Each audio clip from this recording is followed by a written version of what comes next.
주제는 초전도 세계로의 초대라는 주제로 서울대학교 김창영 교수님이 진행해 주시도록 하겠습니다. 큰 박수로 맞이해 주시기 바랍니다.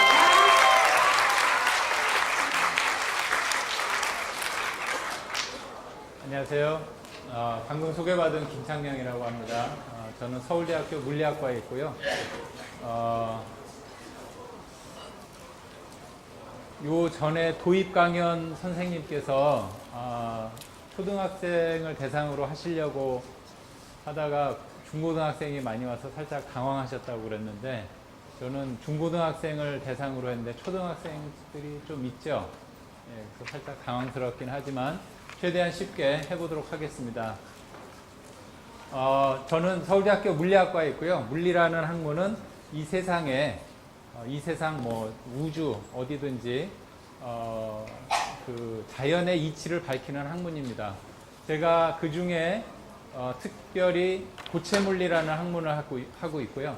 고체물리라는 건 우리 주변에 있는 그러한 고체들 있죠. 딱딱한 것들, 뭐 돌도 있고 유리도 있고 이런 것들에 가지는 성질들을 어떻게 이해를 하고 뭐 새로운 걸 만들 수 있을까, 그런 것을 고민하는 학문입니다. 그래서 그런 것을 통해서 여러분이 휴대전화기를 쓰고 있는 거예요. 반도체 산업도 발전을 했고요.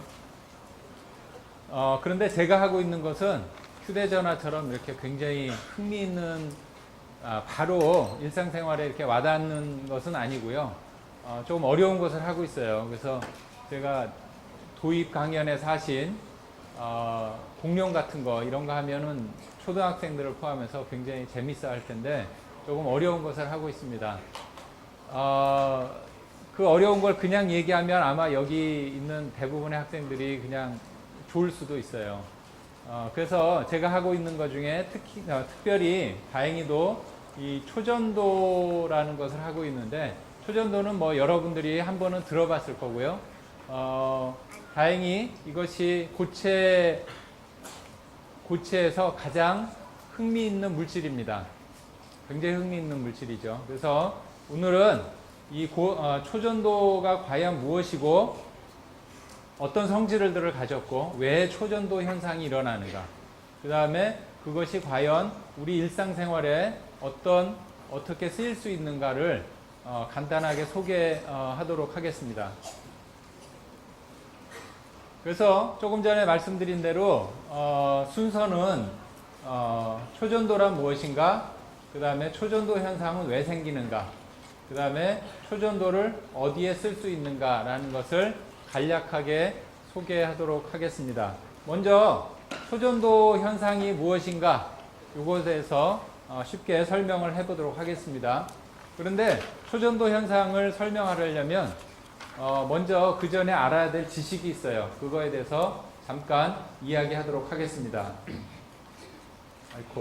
여기 초전도 현상을 알기 위해서는 먼저 온도를 알아야 돼요. 온도에 대한 개념이 조금 있어야 됩니다. 보통 우리가 일상생활에서 접할 수 있는 온도는 대략 이 정도 돼요. 물에 끓는 온도에서부터 저 밑에 한 마이너스 100도까지. 그래서 100도는 여러분이 아는 것처럼 물에 끓는 온도고요. 뭐 지구상에서 이제 인간이 느낄 수 있는 가장 더운 날씨가 한 58도쯤 된다고 하고요. 남극의 제일 추운 데가 기록된 것이 마이너스 89도.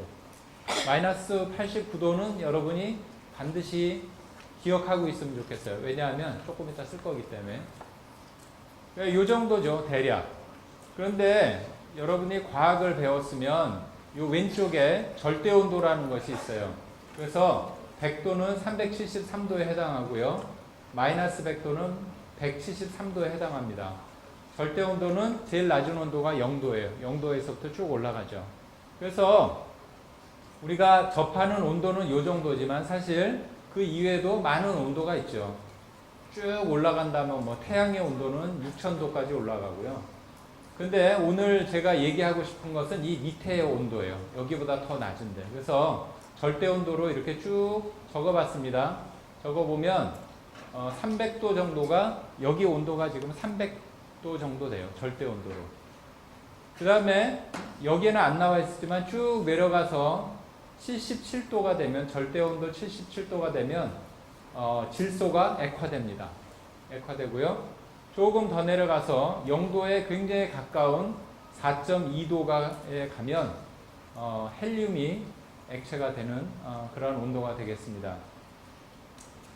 그래서 아까 얘기했던 대로 지구상에서 보면 184도, 아까 마이너스 89도라고 했죠. 마이너스 89도가 184도 정도 됩니다. 절대 온도로. 여기가 이 정도 되고요. 그 다음에 더 바깥으로 나가면 토성의 온도는 105 켈빈. 여기가 지구보다 훨씬 춥죠. 천왕성, 해왕성 일로 가면 더 춥습니다. 이렇게 굉장히 추워요. 자, 그런데 오늘 얘기하고 싶은 건 이 낮은 온도 쪽이에요. 이 낮은 온도 쪽을 어떻게 가느냐? 차갑게 만들어야죠. 그래서 여러분이 차갑게 만드는 거 제일 쉬운 거 맨날 생활에 쓰는 게 냉장고죠. 그것이 이제 냉동 기술인데 이 과학자들은 이 낮은 온도를 가기 위해서 옛날부터 많은 노력을 했습니다. 그래서 어떤 노력을 했느냐? 예를 들어서 서울에 가면 서빙고, 동빙고가 있습니다. 예. 서빙고에 가면 동빙고라는 뭐죠? 여름에 먹는 예. 아시는 분 계시네. 예. 동빙고는 사실은 이제 고기는 저 제과점 비슷한 거고, 동빙고, 서빙고라는 것은 우리 선조들이 옛날에 겨울에 차갑게 얼렸던 얼음을 창고에 보관해서 여름에 쓰던 얼음 창고였죠. 그거가 있던 동네가 동빙고, 서빙고고요. 그렇지만 이것은 우리가 기계를 이용해서 차갑게 만든 건 아니에요. 서양의 과학자들은 이것을 차갑게 만드는 냉동 기술을 발견을 했고, 그런 것을 온도를 낮추기 위해서 많은 노력을 했습니다. 예를 들어서 여기 질소가 액화되는 아주 낮은 온도가 있는데, 이미 이 두 사람이 1883년 우리 조선시대 때 이미 액화를 시켰어요. 여기 이 영화는 잠깐 틀어드리겠습니다.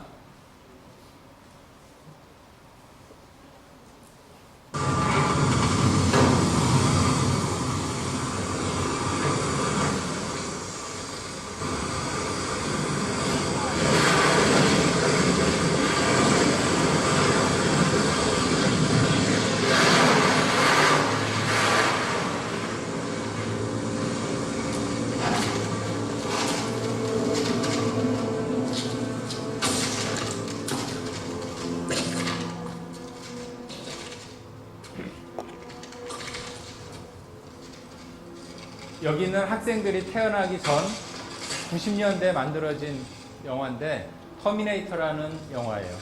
여기 어머님들은 아시겠지만 여기 아놀드 슈바제네거가 질소 탱크를 팡 터뜨립니다. 액체 질소를. 그래서 여기 나쁜 놈이 오다가 얼죠. 이렇게 여기 뚝뚝 떨어지는 게 액체 질소예요. 그것이 77도고요. 굉장히 온도가 낮기 때문에 다 얼려버립니다. 그래서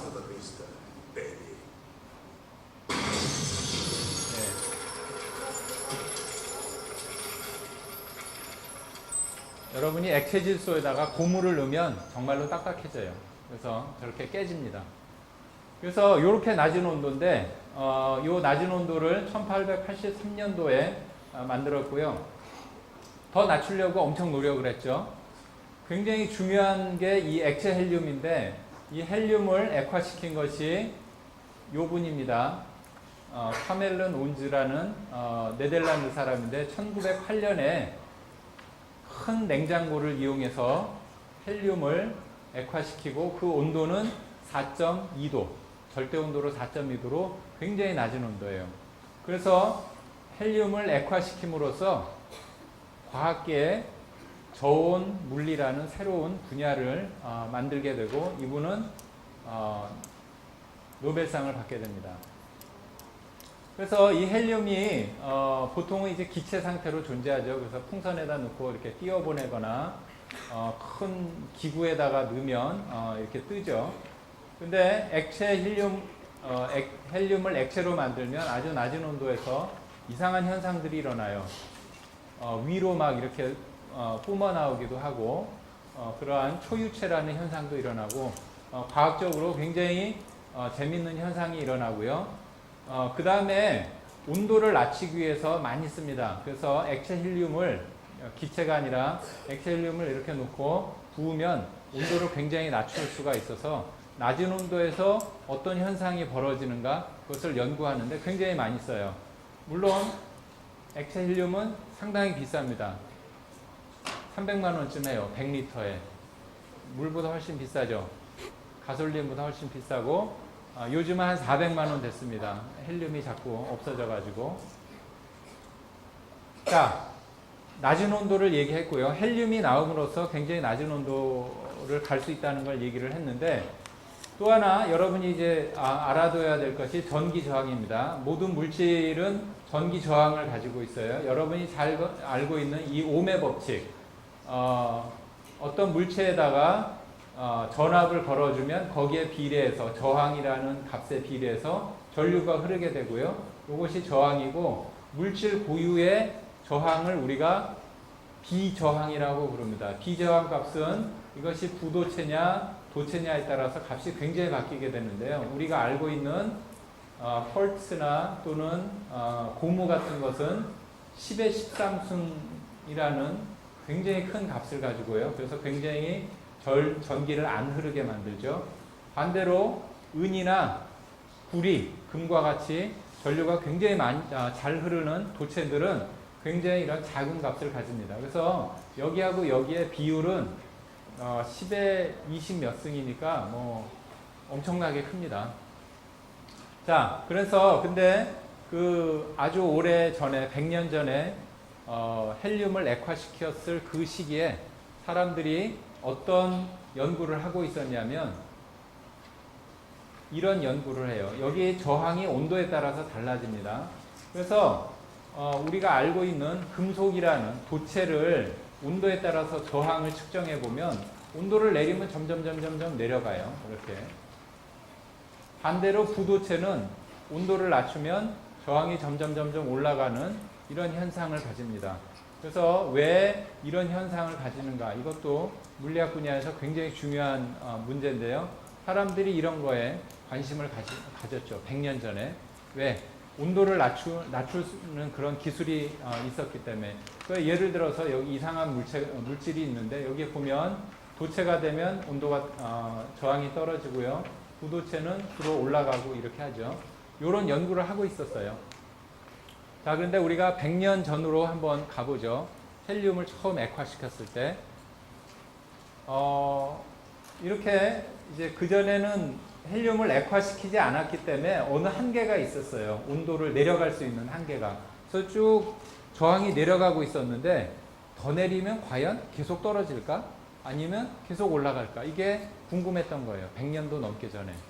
그래서 이제 이분이 세계 최고의 기술을, 냉동 기술을 가지고 있었어요. 4.2도, 절대온도 4.2도는 나만 갈 수 있다. 그러니까 그러면 저런 도체를 한번 온도를 쭉 내려서 저항을 재면 얘가 떨어지는지, 계속 올라가는지 알 수가 있겠죠. 그래서 이 사람만이 할 수 있었기 때문에 저항을 측정합니다. 뭐를 측정하냐면 여기 수은이에요. 수은, Hg, 수은이라는 기호인데 수은을 온도를 낮춰가면서 전기 저항을 쟀습니다. 자, 여기가 온도고요. 여기가 저항 값이에요. 그래서 온도를 내렸더니 쭉쭉쭉 하다가 갑자기 떨어졌습니다. 그리고 저항 값이 거의 0이 돼요. 이런 걸 보면 여러분이 과학자고 이런 걸 보면 어떤 반응을 보일까요? 여러분은. 네? 실험이 신기하다. 그게 아니라 아주 조심스러운 과학자라면 실험이 잘못됐구나 이렇게 먼저 의심을 해봐야 됩니다. 저 같으면 이제 학생을 시켰을 텐데 너 가서 다시 잘해봐라. 너 분명히 실수했을 거야. 이렇게 아마 했겠죠. 아무리 측정해봐도 가다가 전기 저항이 거의 0으로 갑니다. 이게 10의 마이너스 5승보다 작다예요. 그래서 0인지 아닌지는 모르지만 뭔가 굉장히 작아지는 이상한 현상이 일어난 것을 발견을 했습니다. 그때가 언제냐면 1911년입니다. 1911년. 그래서 요런 현상을 발견을 했는데, 요런 현상을 이제 뭐라고 명명을 했냐면, 자, 전기 저항이 있죠. 저항의 반대가 전도도예요. 저항이라는 거는 저항이니까 못 흐르게 하는 거고, 반대로 얼마나 잘 흐르느냐 나타내는 것은 전기 전도도라고 합니다. 그래서 전기 전도도와 전기 저항은 서로 반대 개념이에요. 그래서 여기 저항이 작아지니까 전기 전도도는 반대로 무지하게 크죠. 엄청 커졌어요. 그래서 이름을 뭐라고 했냐면 초전도다. 여기 컨덕티비티라는 것이 전기 전도도를 뜻합니다.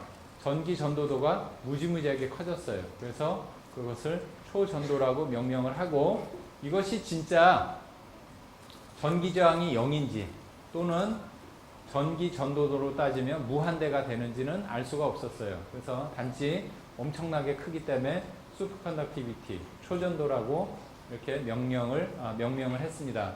그리고 이렇게 갑자기 0으로 가는 이 온도가 있는데, 이 온도를 우리가 임계 온도라고 부릅니다. 갑자기 보통의 도체에서 초전도로 상태로 바뀌는 것을 바뀌는 온도를 우리가 임계 온도라고 합니다. 그래서 이 수은이 굉장히 이상한 성질을 가졌구나 하고 알았어요. 그 다음엔 어떻게 되냐? 확실하니까 이거저거 재봐야죠. 나밖에 못하는데. 그래서 이렇게 재봤더니 굉장히 많은 물질이 초전도 현상을 보이는 것을 알게 됐습니다. 그 이후에 많이들 쟀지만 더 낮은 온도이기 때문에 기술이 발전하면서 더 낮은 온도로 갔어요. 가서 재봤더니 굉장히 낮은 것부터 높은 것까지, 그 다음에 이런 건 나중에 나온 화합물인데, 화합물에서는 더 높은 전이 온도를 가진 초전도 현상을 보인다는 것을 발견하게 되었습니다. 여기에 이 주기율표인데, 여기에 굉장히 많은 물질들이 있죠. 여기에서 이렇게 색칠해진 건 다 초전도 현상을 보입니다. 굉장히 많죠. 그리고 참고로 이 물질 나이오비움 주석 화합물인데, 이거는 여러분이 아파서 병원에 가서 MRI를 찍으면 거기 자석을 쓰는데 초전도 자석을 만듭니다. 초전도 자석을 만드는데 쓰이는 물질이에요. 뒤에 가서 잠깐 소개를 할게요. 그래서 많은 물질이 존재합니다. 그런데 이런 초전도체가 어떤 특징을 가지고 있냐면, 조금 전에 이야기한 것처럼 온도에 따라서 전기 저항을 재면 쭉 가다가 또 떨어져요. 그래서 초전도체는 전기 저항이 0이에요. 그래서 전류가 무한히 흐를 수 있습니다. 예를 들어서 이렇게 초전도체로 링을 만들고 전류를 한번 흘려놓으면 어때요? 저항이 없으니까 무한히 흐르죠. 그래서 이게 자석이에요. 전류가 계속 흐르니까 한번 흘려놓으면 계속 흘려서 강한 자기장을 계속 가지고 있을 수 있습니다. 단지 여기를 차갑게 하기 위해서 액체 헬륨을 여기다 부어주긴 해야 돼요. 그리고 강한 자석을 이용해서 우리가 MRI라는 이런 기기를 만들 수 있는 겁니다. 여러분이 머리가 여기 몸이 쑥 들어가는데, 여기 초전도로 선으로 이렇게 뚫뚫뚫 감아놨어요. 그리고 전류를 한번 흘리면 영원히 전류가 흐르게 됩니다. 그런데 그 후에 마이스너라는 사람이 더 이상한 현상을 발견했는데, 그것은 무엇이냐면 초전도체가 자기장을 싫어한다는 걸 알았어요. 그래서 초전도체에다가 자기장을 이렇게 가해주면 자기장을 밀어내요. 보통은 이렇게 들어가는데 이렇게 밀어내요. 그래서 우리가 그것을 마이스너 효과라고 합니다. 그래서 초전도에 여러 가지 현상들이 있는데, 그 중에 특별히 두 개를 꼽는다면 이 저항이 0이 되는 상태와 그 다음에 마이스너 이펙트, 이 두 가지를 우리가 들 수가 있고, 이것이 우리가 이 초전도를 일상생활에 쓰는데 많이 쓰이는 두 가지 현상입니다. 한번 보도록 하죠. 예. 그런데 잠깐만요. 예. 이 마이스너 효과는 자기 부상을 우리에게 주는데 자기 부상이 어떻게 되는지 한번 보죠. 여기 막대자석이 있고요. 여기 초전도체가 있어요. 그 막대자석에서 자기장이 나오는데 얘가 이렇게 밀립니다. 밀리는 것은 마치 이 초전도체가 아래는 S극, 위는 N극을 만드는 거하고 똑같아요. 그러면 여러분 한번 생각해 보세요. 여기 막대자석이 있고 여기 막대자석이 있는데 여기 N극이고 S극이에요. 둘이 서로 밀어내죠. 밀어내니까 이렇게 뜨게 됩니다. 그래서 조금 전에 보여드렸던 자기 부상이 여기 나오는데 여기 뜨죠? 어느 게 초전도체 같아요? 위에. 아래가 초전도체입니다. 둘 중에 하나 찍었는데 틀렸네. 계속 찍으면 한 번 맞아요. 네. 여기가 왜 그러냐면 이게 초전도체고요. 여기 밑에가 차갑기 때문에 차갑게 만들기 위해서 초전도체를 밑에다 놓고 자석을 위에다 놓으면 서로 밀어서 둥둥 뜹니다. 개구리도 떠요. 놀랍죠? 네. 우리 몸은 초전도처럼 세지는 않지만 우리 몸은 자기장을 살짝 밀어내는 성질이 있습니다. 그래서 액체 질소에다가 개구리를 넣고 매우 강한 자기장을 걸어주면 액체가 개구리가 이렇게 둥둥 뜹니다. 요거를 찍은 사람이 누구냐면 노벨상을 받으신 분이에요. 여러분 그라핀이라고 들어봤죠? 2010년인가 노벨상을 받으셨는데 그분이 노벨상 받기 전에 이런 걸 하고 놀았어요. 그러니까 아주 기발한 것을 하면 여러분들이 훌륭한 과학자가 될 수가 있습니다. 그래서 개구리가 뜨는 이유는 개구리가 자기장을 살짝 밀어요. 이 초전도체처럼 완전히 밀어내지는 않지만 살짝 밀어내고 그것 때문에 반발력이 생겨서 이렇게 뜨게 됩니다. 자, 그럼 이런 신기한 현상이 있는데 그럼 이런 초전도 현상은 과연 왜 일어나는가? 당연히 과학자들은 여기에 관심이 있었어요. 1911년에 초전도가 발견되자마자 사람들은 도대체 전기 저항이 없이 어떻게 전류가 흐를 수가 있는가? 말도 안 되는 일이 벌어진 거예요. 그러니까 당연히 그것을 왜 그런가를 이해하기 위해서 많은 노력을 했죠. 그것이 과학자들이 하는 이유입니다. 하는 거예요. 이게 자연현상을 내가 보여주는 건데 번개도 치고 무지개도 있고 석양이 아름답기도 하고 별 해성도 가고 뭐 그러죠. 다이아몬드는 왜 투명하고 금은 왜 노랄까요? 왜 전기를 잘 통할까요? 이런 데 대한 질문을 하는 이러한 질문에 대해서 답을 하는 것이 이제 과학자가 하는 겁니다. 초전도 현상도 매우 신기한 현상이에요. 전기 전도도가 0으로, 전기 저항이 0으로 가고요. 자기장을 밀어내는 마이스너 효과가 있고요. 그럼 당연히 질문이 저런 현상이 왜 일어날까? 이것이 이제 질문이었어요. 그래서 이것이 매우 충격적인 현상이었습니다. 그 전까지 이해하고 있는 물리 과학으로 도저히 이해할 수 없는 그러한 현상이에요. 그러니까 굉장히 많은 과학자들이 이것을 풀기 위해서 뛰어들었겠죠. 자, 이 중요한 현상이니까 그냥 그저 그런 과학자가 뛰어들었을까요? 아니면 세계에서 최고라는 과학자가 뛰어들었을까요? 당연히 세계 최고의 과학자가 뛰어들었겠죠.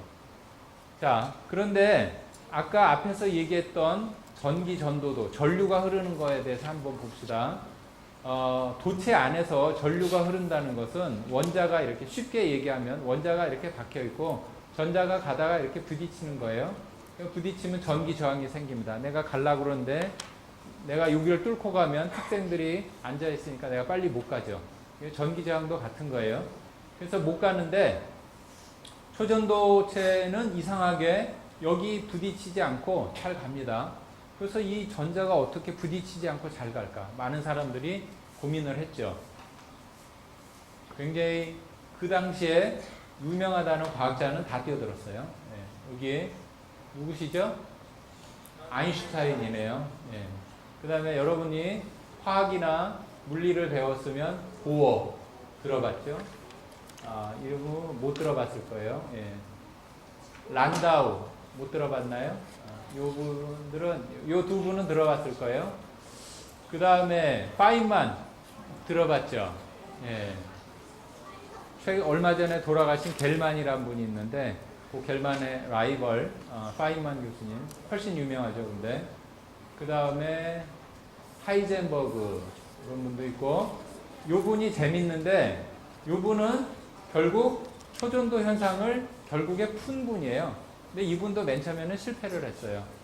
왜 실패를 했냐면, 조금 전에 여기에 한 것처럼 전자가 이렇게 가면서 왜 안 부딪힐까 고민을 했죠. 그래서 전자 하나가 가는 거예요. 그래서 전자 하나가 왜 가다 안 부딪힐까? 열심히 고민을 하고 많은 사람들이 아무리 풀었는데 다 실패를 했습니다. 그런데 여기 이제 젊은 시절의 발딘이고 조금 나이가 드셔서 여기 발딘이에요. 이분은 뭘 했냐면 1948년에 트랜지스터를 만들었습니다. 트랜지스터가 IC가 되고 반도체 산업을 일으킨 거예요. 그래서 여러분들은 휴대전화 쓰는 모든 분들은 여기 요 분한테 감사를 해야 돼요. 그래서 요 분은 트랜지스터를 만들어서 1956년에 노벨상을 받습니다. 그런데 요 노벨상 받을 때쯤에 1957년이죠. 즈음에 포스닥이 박사후 연구원인 쿠퍼와 그 당시 대학원생인 슈리퍼라는 학생을 데리고 이 초전도 현상을 이해를 했어요. 가장 기본적인 건 뭐냐면 조금 전에 보여드린 것처럼 그전 사람들은 전자 하나가 원자 사이를 어떻게 잘 돌아다닐까를 고민을 했는데 요 분이 어떤 걸 알았냐면 전자가 혼자서 돌아다니는 것이 아니라 반드시 쌍으로 돌아다녀야 된다 하는 것을 깨달았어요. 그래서 그것을 이용해서 요 세 분이 이론을 만들어냅니다. 그래서 요 앞자를 따서 우리가 BCS 이론이라고 부르고요. 이 쿠퍼 전자쌍이 어떻게 돌아다니느냐 그런 것을 뜻합니다. 요 사람 이름을 딴 거예요. 쿠퍼 전자쌍은. 그러면 왜 전자쌍을 이루느냐? 쉽게 얘기하면 전자 두 개가 이렇게 가면 이런 거예요. 전자 하나가 지나가면 여기 원자가 살짝 움직이고요. 원자가 움직이게 되면 다른 전자가 이쪽으로 끌리게 됩니다. 여기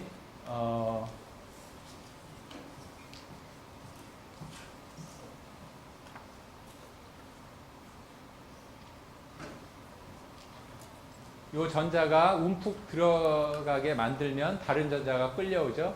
이렇게 전자 두 개가 쌍이 되면서 이렇게 파인 상태로 돌아다니게 돼요. 이렇게 돌아다니게 되면 전기 저항 없이 전류가 흐를 수 있다는 것을 이 세 분이 보여준 거예요. 그 이론을 조금 전에 말한 것처럼 이름의 앞자를 따서 BCS 이론이라고 하고 1957년에 발표를 하게 됩니다. 우리가 노벨상 받고 바로 발표를 하죠.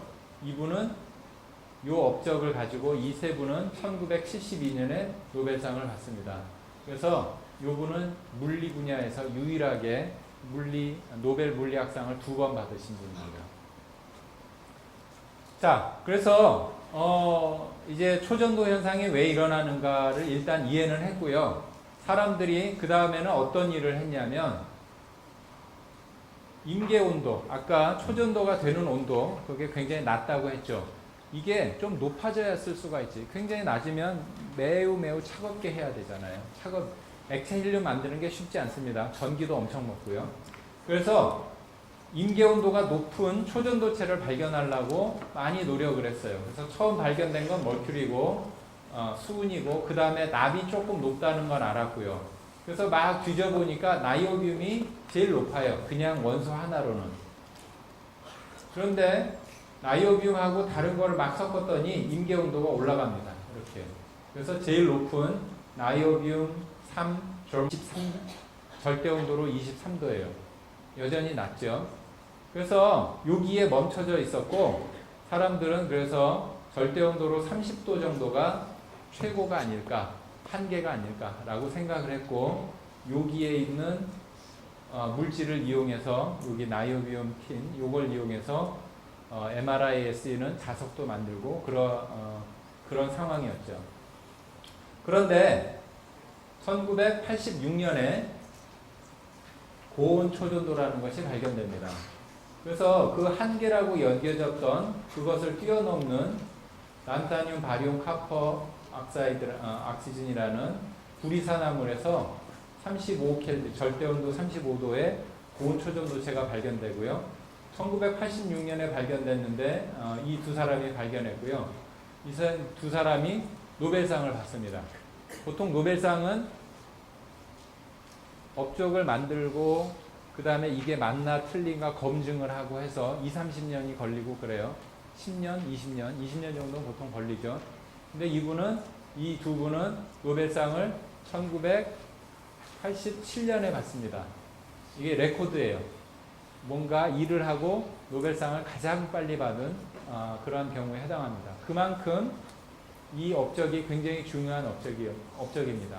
그리고 이 사람들이 이걸 발견했는데, 그리고 나서 사람들이 찾아봤더니 굉장히 많은 물질들이, 구리산화물 물질들이 임계온도가 높다는 걸 발견했고, 특히 이 물질의 경우에는 액체 질소보다 높아요. 임계온도가. 그러니까 액체 질소에만 담궈도 초전도가 되죠. 아까는 뭐였죠? 액체 헬륨에 담궈야 됐죠. 근데 액체 질소에 담궈도 되니까 얼마나 좋습니까? 일단 액체 질소, 여기에 온도가 높아요. 그러니까 액화시키기도 쉽고요. 질소는 여기 다 있죠. 80%가 질소예요. 그러니까 질소는 되게 쌉니다. 헬륨은 엄청 비싸요. 헬륨은 유전에서 나옵니다. 석유를 파다 보면 조금 나오는데 그걸 열심히 응축해서 만들고 한 번 쓰면 저 하늘로 날아가서 다시 우리가 다시 리커버를 할 수도 없어요. 그래서 굉장히 귀하죠. 그래서 액체 질소 이상에서 임계온도를 가진다는 것은 굉장히 중요한 의미가 있었고 굉장히 중요한 그런 역사적인 사건이었죠. 과학계에서. 그 물질들이 어떤 물질인가 이렇게 보면 이렇게 생겼어요. 굉장히 복잡하죠. 화합물이고요. 요런 물질도 있고 요런 물질도 있고 그런데 다 공통적으로 구리하고 산소가 있고요. 여기 그게 어디냐면 여기입니다. 요런 것들. 요 구조만 따로 보면 이렇게 생겼어요. 그래서 여기가 구리가 있고 요게 산소가 있습니다. 요런 것들이 다 산소고요. 요게 구리고요. 구리산화물 평면이 들어가 있고 여기 그려놓은 건데 여기에 뭐 전자를 주고받으면서 이 구리산화물로 구리와 산소 이루어진 이 면이 초전도 현상을 보인다는 것을 사람들이 알게 되었습니다. 자, 여기서 주목할 것은 구리산화물인데 재밌는 얘기 하나 해드릴게요. 요거가 발견되기 전에 어떻게 하면 임계 온도가 높은 초전도체를 발견하느냐, 이것이 굉장히 중요한 일이었고 굉장히 많은 사람들이 노력을 했고요. 그 중에 선두주자가 어디냐면 옛날에 벨 연구소라고 있었어요.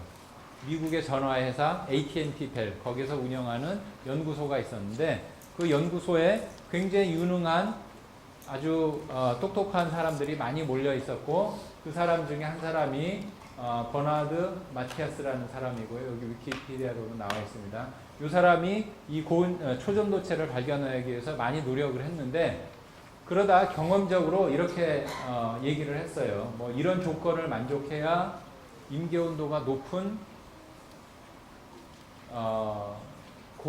초전도체를 발견할 수 있다. 여기에 stay away라는 말은 뭐냐면 산소가 들어가면 높은 임계온도가 안 나오는 것 같아. 자성이 있으면 안 돼. 뭐 부도체는 피해야 돼. 이런 얘기를 했어요. 근데 고온 초전도체가 발견되고 나서 보니까 이게 고온 초전도체 현상, 그 물질의 성질이에요.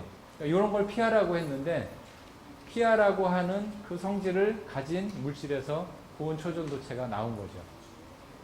그래서 농담으로 앞으로는 그런 말은 듣지 마라. 이런 룰이 하나 생겼다고 그래요. 어쨌든 간에 이러한 왜 그런 고온 초전도 현상이 어떻게 일어나는가 BCS 이론으로는 설명이 안 돼요.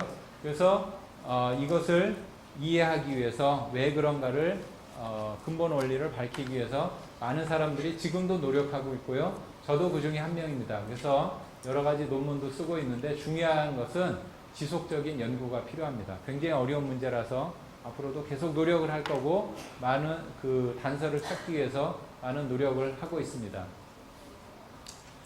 그런데 여기 1986년에 구리산화물에서 굉장히 많은 새로운 초전도체가 나왔고요. 2000년쯤에 MgB2라는 물질이 나왔는데 이건 옛날 물질과 비슷해요. 그래서 특별한 거는 없습니다. 그런데 그러면 이런 것들을 요거를 설명하기 위해서 하는 이론이 언제쯤 나올까? 잘 생각해 보면 수은에서 초전도가 발견되고 BCS 이론이 만들어지는데 46년이 걸렸어요. 그러면 고온 초전도가 1986년에 발견됐으니까 46년쯤 흐르면 몇 년인가요? 초등학생이 빨리 할 것 같은데 우리 몇 년? 2046년이 아니라 46년 다음에 86년에다 46년 다음에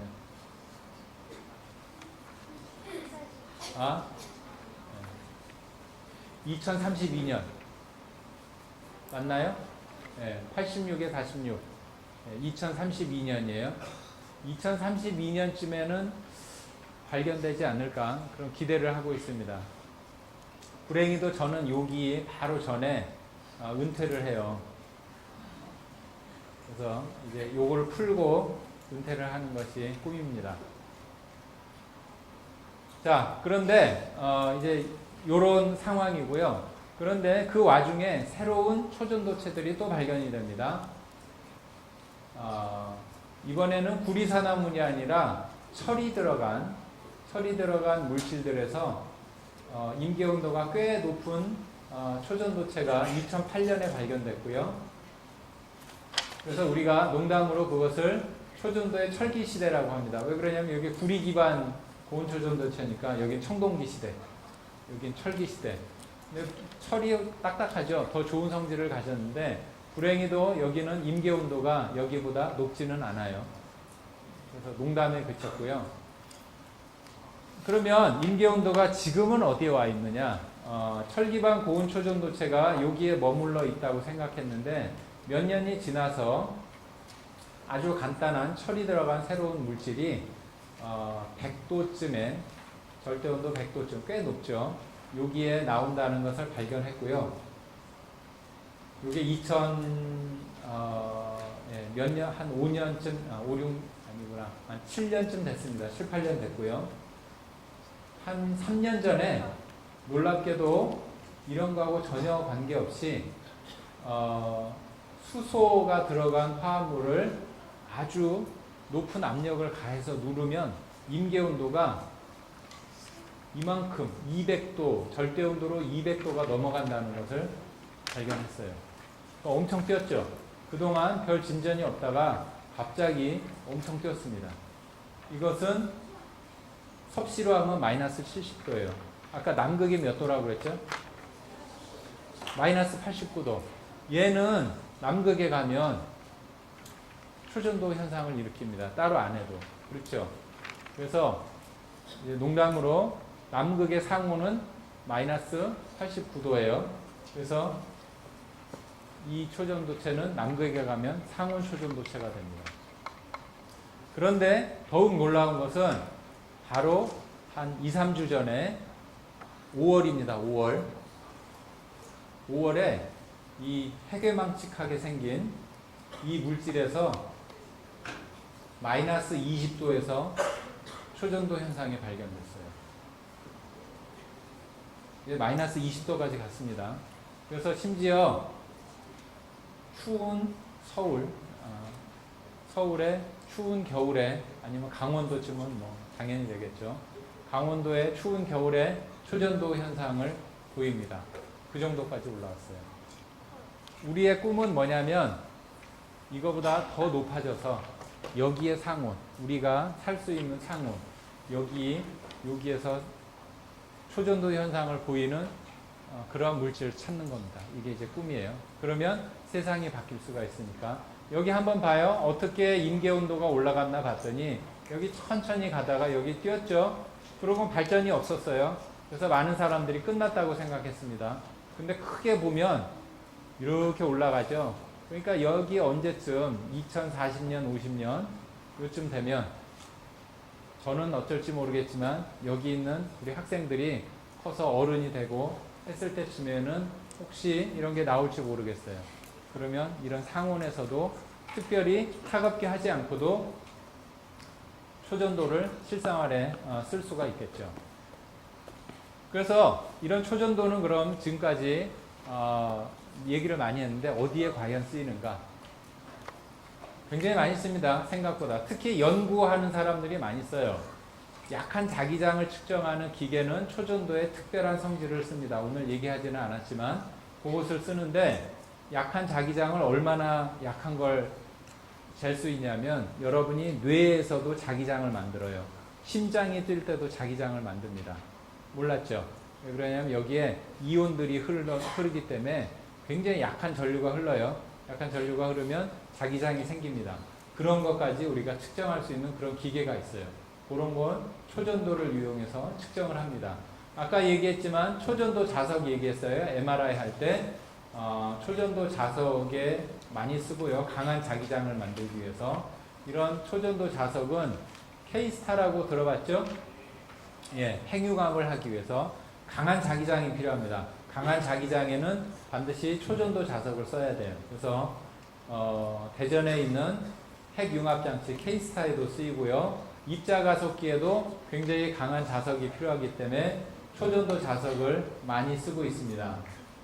아까 보여드렸던 고자기장에 이제 쓰는데 여기 아프면 여기에 들어가는 MRI는 초전도 자석이 들어가 있고요. 왜 그러냐면 MRI에는 강한 자기장이 필요합니다. 어느 정도가 필요하냐면 지구자기장에 한 6만 배쯤 필요해요. 6만 배. 우리 단위로는 3테슬라라고 하는데 지구자기장은 0.5 가우스고요. 가우스는 만 가우스가 1테슬라예요. 그래서 3테슬라니까 2배를 하고 3만 배를 해야 되니까 6만 배. 6만 배 강한 자기장이 필요하고요. 그렇게 만들려면 초전도 자석을 써야 됩니다. 그래서 초전도 자석을 이용해서 MRI를 하고 이 MRI로 예를 들어서 이런 뇌사진을 찍을 수가 있어서 이 안에 무슨 일이 일어나고 있는가 그것을 볼 수가 있죠. 그래서 강한 자기장을 만들기 위해서 이런 초전도 자석을 쓰게 됩니다. 그 다음에 또 하나는 뭐 가장 생각하기 쉬운 건데 저항이 없어요. 그러니까 전선을 초전도선으로 바꾸면 저항이 없이 멀리까지 전기를 보낼 수가 있습니다. 손실이 없어요. 물론 만들기가 쉽지 않아요. 보통 구리선은 그냥 구리선 있고 피복 간단하지만 초전도선을 만들려면 굉장히 복잡합니다. 초전도를 만들고 뭘 하고 차갑게도 만들어야 되니까 이렇게 굉장히 복잡한 그런 구조를 가지고 있는데 이러한 초전도선 만들기가 굉장히 어려워요. 하지만 이제 드디어 쓰이기 시작했습니다. 이런 꿈을 꾸고 있어요. 이건 밤에 미국의 위성에서 미국의 사진을 찍은 거예요. 여기 보면 굉장히 밝죠. 여기가 어딜까요? 뉴욕. 여기는 워싱턴? 보스턴이겠죠. 뉴욕, 워싱턴은 좀 밑에니까. 어쨌든 이쪽에 미국 사람들이 처음에 왔기 때문에 여기 거주를 해서 이쪽에 사람이 많죠. 굉장히 많은 사람들이 살고 있어요. 그에 반해서 여기는 사람들이 없죠. 이쪽은 로스앤젤레스, 샌프란시스코, 여기도 사람이 좀 살고 여기는 없죠. 그래서 이 부분에서는 사람들이 많이 살기 때문에 전기 수요가 굉장히 많습니다. 전력 수요가 여기가 주로 있어요. 그런데 만약에 우리가 신재생 에너지를 쓴다. 그러면 뭐 풍력이나 태양광 이런 걸 할 텐데 풍력은 어디 많냐면 산에 바람이 많이 불어요. 그래서 요런 데 풍력이 많습니다. 풍력. 발전을 할 수가 있어요. 그 다음에 태양광은 어디서 하냐? 아래쪽에. 아리조나, 사막 이런데. 그래서 태양광은 여기서 할 수 있어요. 이거를 여기로 보내야 되죠. 동해안에서 서해안만 가도 전력 손실이 꽤 있는데 이 대한민국의 몇 배나 가는 거리를 가면 어떻게 되겠어요? 전기가 많이 손실이 되겠죠. 만약에 이런 데를 초전도선으로 이을 수 있다면 전기 손실이 없이 보낼 수가 있겠죠. 이런 것을 과학자들이 꿈꾸고 있습니다. 그래서 초전도 전선을 이용한 전력 수송 등을 생각을 하고 있죠. 그런데 이게 이제 꿈만은 아니라 실제로 우리나라에서 일어나고 있어요. 우리나라는 이제 나라가 크지 않기 때문에 전력 손실이 사실은 그렇게 크지는 않습니다. 근데 뭐가 있냐면, 자, 서울의 강남에 땅값이 엄청 비싸죠. 그리고 건물들이 있으니까 강남에 송도 여기도 위에 전봇대 있지 않죠. 이 전선들이 다 밑으로 가 있어요. 전력선들이. 근데 그러다 나중에 건물이 막 더 들어서고 사람들이 더 몰리면 전선을 더 넣어야 됩니다. 근데 더 넣을 수가 없어요. 제한되어 있기 때문에 공간이. 그러면 땅을 더 사면 되죠. 근데 땅값이 엄청 비싸요. 그런데 초전도선을 이용하면 구리선보다 훨씬 많은 전기를 보낼 수가 있어요. 그러니까 같은 공간에 구리선을 초전도선으로 바꾸면 훨씬 많은 전기를 보낼 수가 있습니다. 그래서 구리선을 초전도선으로, 초전도 케이블로 바꾸는 그러한 사람들이 생각을 하고 있고, 이것이 점점 유용한 정도에 가까워지고 있습니다.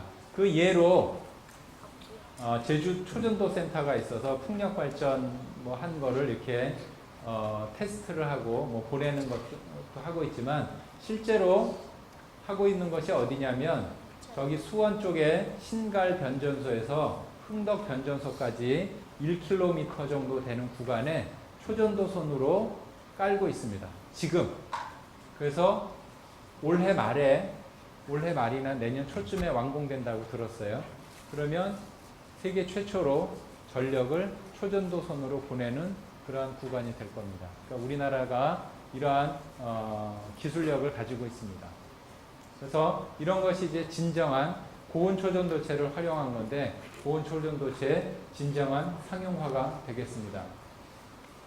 이 외에도 다른 것들 생각할 수 있어요. 아까 자기구상 얘기했죠. 우리 여기 어린 학생. 이게 초전도예요? 이게 초전도예요? 아래가 초전도라고 했죠. 이건 자석이고요. 어쨌든 뜹니다. 예. 여기 수모 선수가 있어요. 수모 선수가 여기 타고 있는데 뭘 타나 하고 뭘 어떻게 하고 있나 여기를 잘 봤더니 이렇게 돼 있습니다. 여기 보면 판때기 두 개가 보이죠? 예, 여기가 차갑고요. 여기 중간에 갭이 있어요. 그래서 이 수모 선수가 몸무게가 얼마나 될까요? 한 150kg 될 텐데 이 무거운 수모 선수를 번쩍 들어 올렸습니다. 누가? 고온 초전도체와 자석이. 그래서 이 무거운 물체도 자석의 힘을 이용해서, 아까 마이스너 이펙트를 이용해서 띄울 수가 있어요.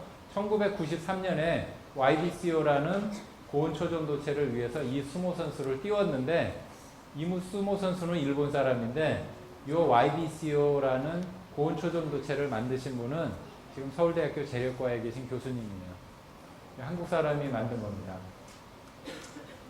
자, 그래서 이렇게 뭔가 고온 초전도체를 이용하면 강한 자석을 만들고 자기력을 만들 수가 있어요. 그것을 이용한 것이 이제 자기부상열차입니다. 자기부상열차는 보통 자석을 쓸 수도 있지만 아주 좋은 걸 만들려면 초전도 자석을 써야 됩니다.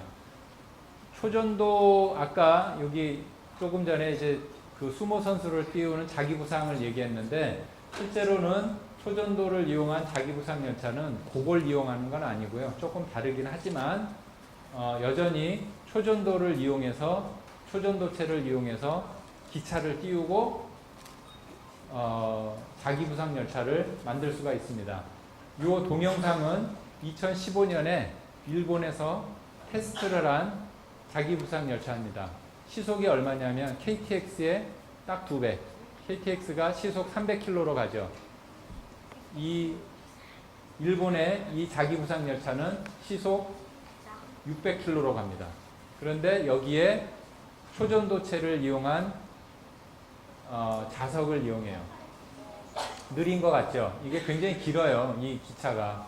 그래서 이게 시속 600km로 여기 잘 보면 600km에 도달합니다. 597, 8, 9, 600 가죠.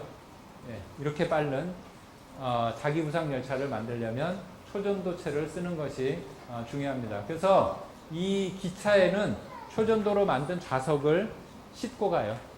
그래서 그걸 이용해서 저렇게 빨리 갑니다. 그래서 여기도 고온 초전도체를 활용한 그러한 실생활에 활용한 그러한 케이스가 되겠습니다. 그 다음에 여러분들 이게 친숙하지는 않지만 신재생 에너지가 이제 굉장히 중요해지는데 거기에도 초전도가 중요한 역할을 할 수가 있어요. 여기 바다에 바람이 많이 부니까 이 풍력 발전을 하는데 이 날개를 굉장히 크게 만들면 좋습니다. 만들면. 그런데 이걸 크게 만들면 문제가 뭐냐면 이 여러분 동해안이나 이런데 이 풍차 한번 봤어요?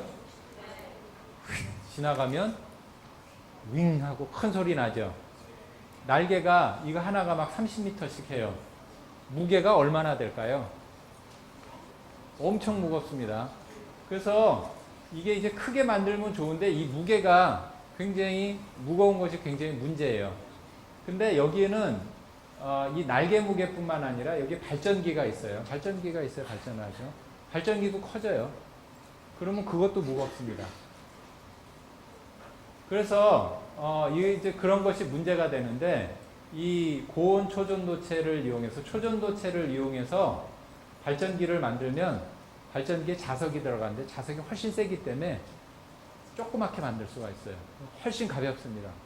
그래서 고온 초전도체를 이용해서 발전기를 만들면 훨씬 빨리 돌아갈 수 있는 그러한 풍력 발전기를 만들 수가 있고요. 당연히 모터에도 초전도 자석을 쓰면 힘은 세나 훨씬 작은 크기의 모터를 만들 수가 있습니다.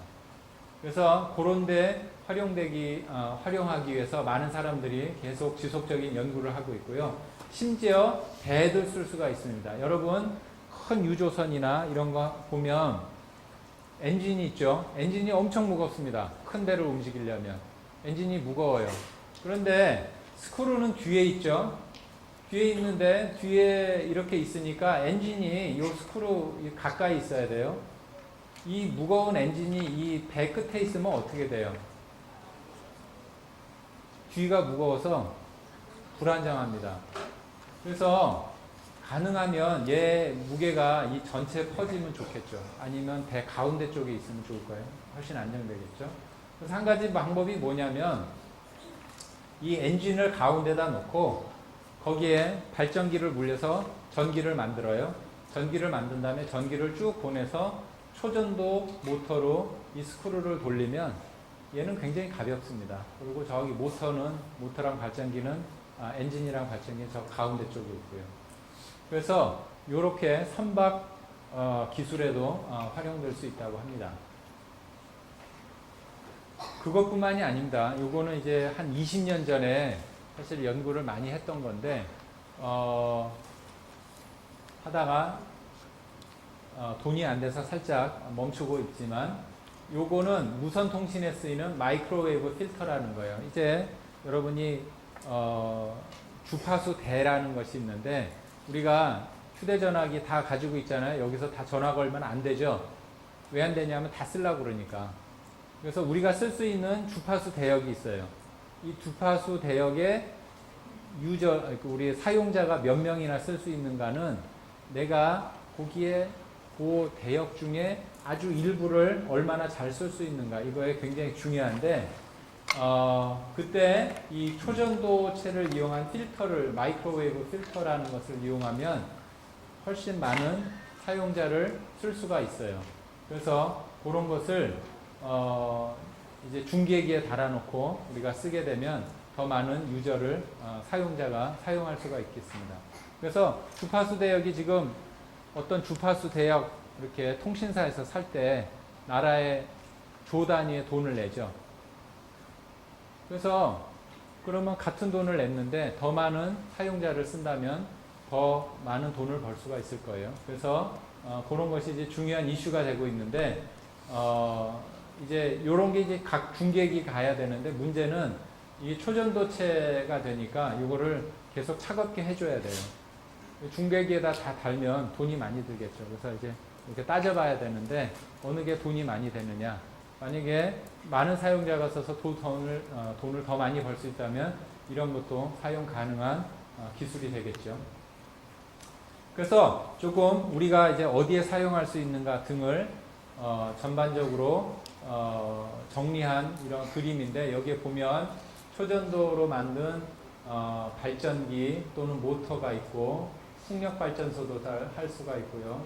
아까 잠깐 얘기했던 초전도를 이용한 K스타 핵융합 이런 거 생각해 볼 수 있고 초전도 추진선, 자기구상열차, 초전도 전력 케이블 그 다음에 얘기하지는 않았지만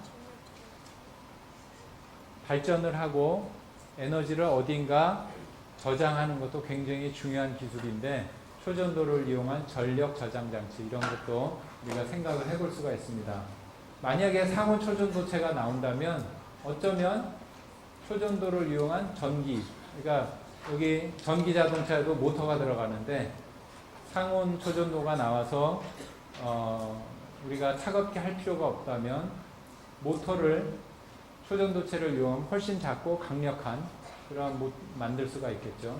배터리 기술하고 같이 발전한다면 훨씬 강력한 자동차를 우리가 기대할 수가 있겠고 어쩌면 초전도체를 이용해서 소자를 만들 수도 있어요. 상온이라면 초전도 소자 이런 것도 꿈꿔볼 수가 있겠죠. 이렇듯이 만약에 상온 초전도체가 나온다면 우리 일상생활에 굉장히 많은 부분에서 사용될 수가 있겠습니다. 그래서 이 초전도 현상이라 마무리를 하면 초전도 현상이라는 것은 우리 주변에 있는 물질 중에 물질들이 나타내는 그러한 물질의 성질 중에 가장 재미있는 아주 신기한 그러한 현상이고요. 많은 과학자들이 노력을 해서 그 근본 원리를 밝혀냈지만 고온 초전도체가 나오면서 다시금 그 전 이론으로 설명할 수 없는 그러한 현상이 일어났고 그것을 이해하기 위해서 많은 사람들이 노력을 하고 있고요. 동시에 아주 높은 상온에서 이 온도에서 초전도가 되는 그러한 물질을 찾기 위해서 많은 노력을 하고 있고요. 그런 것이 만약에 된다면 여기 보여드린 바와 같이 많은 응용을 통해서 우리 일상생활에 큰 영향을 줄 수 있는 그러한 연구 분야가 되겠습니다.